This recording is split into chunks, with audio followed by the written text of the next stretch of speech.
ونصلي ونسلم على رسوله الكريم اما بعد فاعوذ باللہ من الشیطان الرجیم بسم اللہ الرحمن الرحیم. سامعین ذوی الاحترام والاحتشام، آج ہم نے سورہ یونس کی تلاوت سماعت کرنے کا شرف حاصل کیا ہے جی،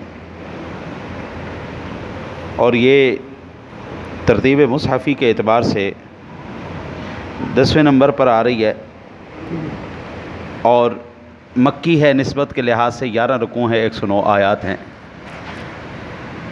یونس اللہ رب العزت کے ایک برگزیدہ پیغمبر کا نام نامی اس میں گرامی ہے. اس مبارکہ کی آیہ کریمہ 98 میں یونس علیہ السلام کی قوم کی توبہ کے قبول ہونے کا تذکرہ کیا گیا ہے. اسی مناسبت سے اس سورت کو یہ نام دیا گیا. اس کے مضامین میں مشرکین قرآن کریم کو جھٹلاتے ہوئے کبھی اسے انسانی کلام کہتے ہیں اور کبھی اس میں تبدیلی لانے کی باتیں کرتے تھے.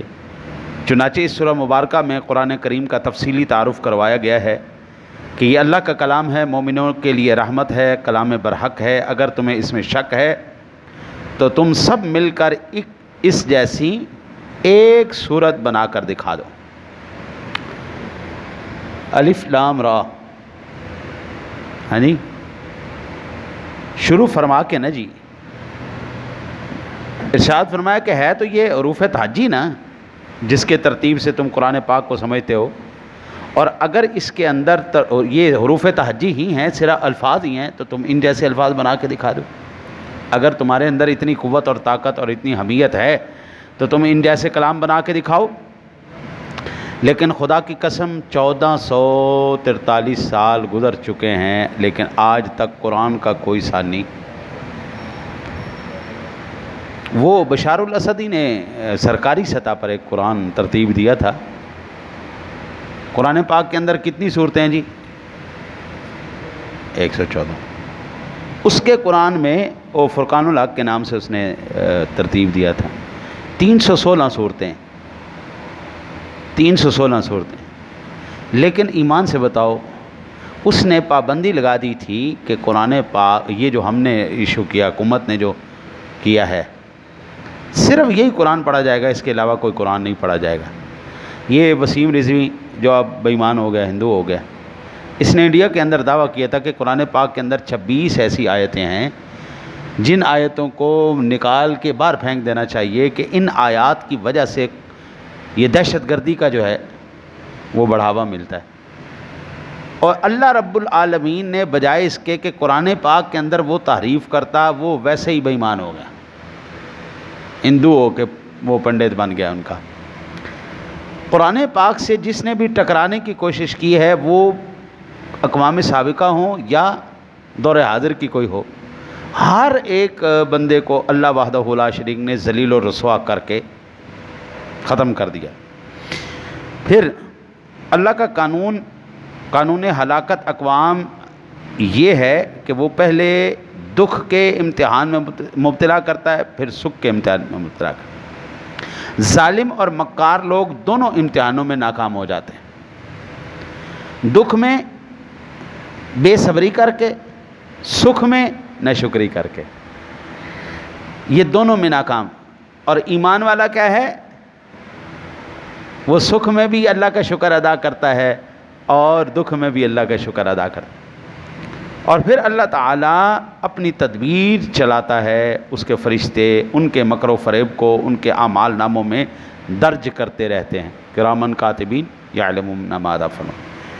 مشرکین مکہ اللہ تعالیٰ کو خالق اور رب تسلیم کرتے تھے، لیکن اس کی عبادت اور اطاعت، اس کی الوہیت اور اس کی حاکمیت و تشریع میں شرک کیا کرتے تھے. چنانچہ اس سورہ مبارکہ میں رب کا صحیح تعارف کروایا گیا ہے. یہ سورہ مبارکہ کے اگر ہم دیگر مضامین پر روشنی ڈالیں تو اللہ وحدہ لا شریک کہ اس کلام کا آغاز جو ابتدا سے ہو رہا ہے کہ لوگ ایک انسان کے پیغام پیغام نبوت پیش کرنے پر حیران ہیں اور اسے خامخواہ ساحری کا الزام دے رہے ہیں، حالانکہ جو بات وہ پیش کر رہا ہے اس میں کوئی چیز بھی نہ تو عجیب ہے اور نہ ہی سحر و کہانت ہے، نہ کوئی اس سے تعلق رکھتا ہے۔ وہ تو دو اہم حقیقتوں میں سے تم کو آگاہ کر رہا ہے، ایک یہ جو اللہ اس کائنات کا خالق ہے اور اس کا انتظام عملاً چلا رہا ہے، صرف وہی تمہارا مالک اور آقا ہے اور تنہا اسی کا یہ حق ہے کہ تم اس کی بندگی کرو۔ دوسرا یہ کہ موجودہ دنیاوی زندگی کے بعد زندگی کا ایک اور دور آنے والا ہے جس میں تم دوبارہ پیدا کیے جاؤ گے اور اپنی موجودہ زندگی کے پورے کارنامے کا حساب دو گے اور اس دنیاوی سوال پر جزا یا سزا پاؤ گے کہ تم نے اسی اللہ کو اپنا آقا مان کر اس کے منشا کے مطابق نیک رویہ اختیار کیا یا اس کے خلاف عمل کرتے ہوئے۔ یہ دونوں حقیقتیں جو وہ تمہارے سامنے پیش کر رہا ہے بجائے خود امر واقعی ہیں، خواہ تم مانو یا نہ مانو وہ تمہیں دعوت دیتا ہے کہ تم انہیں مان لو اور اپنی زندگی کو ان کے مطابق بنا لو۔ اس کی یہ دعوت اگر تم قبول کرو گے تو تمہارا انجام بہتر ہوگا، ورنہ خود ہی برا نتیجہ دیکھو۔ سادہ سی بات، قرآن پاک ماننے، سننے، پڑھنے، عمل کرنے سے کس کا فائدہ ہے؟ میرا فائدہ ہے۔ اگر میں اس کو چھوڑ دوں گا تو نقصان کس کا ہے؟ اچھا جی، بے شمار اس کے اندر مضامین ہونے کے باوجود اب اس میں زیادہ اس سورہ مبارکہ میں وقت کے دامن میں اتنی وسعت نہیں ہے۔ پھر ہم نے سورہ ہود پڑھی ہے جی، نسبت کے لحاظ سے یہ مکی ہے جی، جس میں 10 رکوع ہیں، 123 آیات بینات ہیں۔ ہود علیہ السلام اللہ رب العزت کے ایک جلیل القدر پیغمبر، اس سورہ مبارکہ کے 5ویں رکوع میں ہود علیہ السلام اور ان کی قوم کا ذکر اللہ وحدہ لا شریک نے کیا ہے۔ اسی مناسبت سے اس سورہ مبارکہ کا نام ہود رکھا گیا۔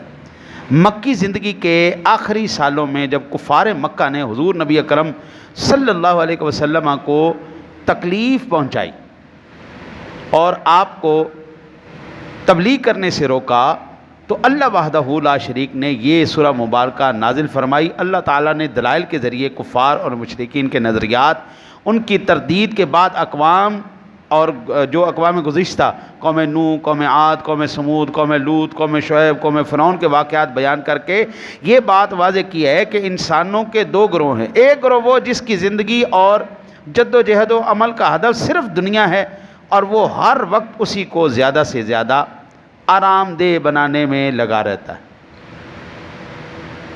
وہ کیا کہتے ہیں؟ اے جہان میٹھا اگلا کہیں ڈٹھا، اے جہان میٹھا اگلا کہیں ڈٹھا، موجہ کرو جی، لوڑیاں پاؤ جی، ایتھے ہی موجہ لے لو، ایتھے ہی ہوراں شوراں ویکھ لو، ایتھے شرابن پی لو، شرابہ پی لو، اگے جا کے کنے ویکھ۔ دوسرا گروہ وہ ہے جو دنیا کے ساتھ ساتھ آخرت سنوارنے کی کوشش بھی کرتا ہے، ہاں جی، جبکہ دوسرا گروہ وہ جو ہے دنیا کے ساتھ آخرت کی بھی کوشش کرتا ہے۔ پہلے گروہ کی مثال اندھوں اور دوسرے گروہ کی مثال بینائی سے سرفراز لوگوں جیسی ہے۔ ٹھیک ہے جی، پہلے لوگ اندھے لوگ ہیں بیچارے، ان کو نظر ہی نہیں آ رہا حقیقت کیا ہے، الوژن کے شکار ہو چکے ہیں، سراب کا شکار ہو چکے ہیں۔ دوسرے لوگوں کو اللہ نے بینائی عطا فرما دی، وہ جانتے ہیں کہ نہیں بھائی نہیں، یہ جہان آزمائش کا جہاں ملے گا، یہاں پہ بھی محروم اللہ نہیں رکھے گا۔ ٹھیک ہے جی، اس کے بعد اقوام گزشتہ کے ان واقعات میں ایک طرف تو عقل و فہم، سمع و بصر رکھنے والوں کے لیے عبرتیں اور نصیحتیں، دوسری طرف حضور سرور دو عالم صلی اللہ علیہ وسلم اور اہل ایمان کے لیے تسلی اور ثابت قدمی کا سامان اور سبق ہے۔ ان قصوں میں اس شخص کے لیے عبرت ہے جو عذاب آخرت سے ڈرتا ہے، کیونکہ جس نے نافرمان بستیوں پر کل عذاب نازل کیا تھا وہ آج بھی سرکش قوموں کو اپنی گرفت میں لے سکتا ہے۔ میں تو یہ سمجھتا ہوں بابا، صحابہ کرام علیہ رضوان نے ایک مرتبہ حضور نبی اکرم صلی اللہ علیہ وسلم کے داڑھی مبارک میں سفید بال دیکھے تو کہا یا رسول اللہ صلی اللہ علیہ وسلم بڑھاپا بڑی تیزی سے آ رہا ہے، تو آپ نے فرمایا مجھے سورۃ ہود، سورہ واقعہ، سورہ مرسلات، سورہ نبا اور سورہ تکویر نے بوڑھا کر دیا ہے۔ قوموں کے عذاب کے قصے پڑھ پڑھ کے. یار مجھے یہ بتاؤ، صدیوں پہلے اللہ اگر عذاب نازل کر سکتا ہے، آج نہیں نازل کر سکتا؟ ہم تو آج تو مکافات عمل کا وہ تیز ہو چکا ہے، پہیہ بڑی تیز ہو چکا ہے. میں تھوڑی دیر پہلے آپ مستیاں کر رہے ہوتے ہیں، تھوڑی دیر بعد اللہ پکڑ کر دیتا ہے. سال پہلے حضور کے غلاموں کو مار مار مار کے، یہی وہ ایام تھے جن ایام کے اندر حضور کے غلاموں کو شہید کیا جا رہا تھا، بند کیا جا رہا تھا، کل عدم قرار دیا جا رہا تھا. اور آج وہی لوگ، وہی ہستیاں آج اپنے شکنجے کے اندر ان کے ٹائٹ ہوئے پڑے. مکافات عمل ہے نا جی. اور جو سمجھدار آدمی ہے اس کے لیے اشارہ کافی ہوتا ہے جی. اللہ کے یہ پاک کلام کی خاصیت ہے. دعا کرتے ہیں اللہ تعالیٰ آپ کو مجھے صحیح معنوں میں قرآن و حدیث پر عمل کی توفیق نصیب فرمائے. اللہم صلی علی سیدنا و مولانا محمد مبارک وسلم. صلی مولا پڑھا سنا اپنی بارگاہ اقدس میں شرف قبولیت عطا فرما، و تقاضۂ بشریت کو غلطی کوتاہی گناہ سرزد ہو گئے شان کریمی کے صدقہ معاف فرما. جملہ